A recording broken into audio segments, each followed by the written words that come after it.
ધોરણ 10 અને 12ની ગુજરાત બોર્ડની માર્કશીટમાં સુધારો કરવાની પ્રદેશ કોંગ્રેસે કરી માંગ। ગુજરાત બોર્ડની માર્કશીટ જૂની અને અસુરક્ષિત હોવાનો દાવો કરી કોંગ્રેસ પ્રવક્તા હેમાંગ રાવલે સરકારની નીતિ સામે વાંધા ઉઠાવ્યા।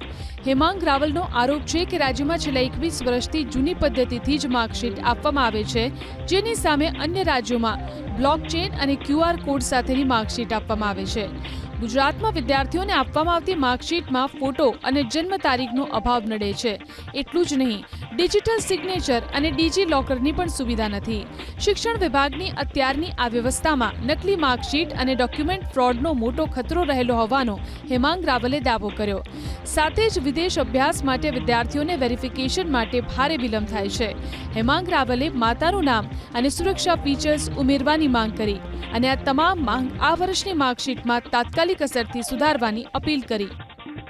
ભારતના મોટા ભાગના રાજ્યોની માર્કશીટ એની અંદર QR કોડ આવી ગયો છે।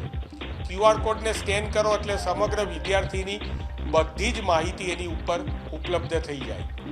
માર્કશીટની અંદર વિદ્યાર્થીની માતાનું નામ લખવામાં આવે છે। આજે ફોરેન જવા માટે, કોઈ પણ વિદેશ જવા માટે એ માતાના નામનું વેરિફિકેશન છે એ માર્કશીટ થકી કરવામાં આવે છે, તો માતાનું નામ લખવામાં આવે છે। વિદ્યાર્થીનો ફોટો પણ એની અંદર લગાવવામાં આવે છે। આપણે ત્યાં એ વિદ્યાર્થીનો ફોટો પણ લગાવવામાં નથી આવતો। ડિજિટલી વેરીફાઈડ સાઇન કરવામાં આવે છે, જેથી કરીને દરેક જગ્યાએ આ માર્કશીટ જે છે એ વેલિડ ગણાય।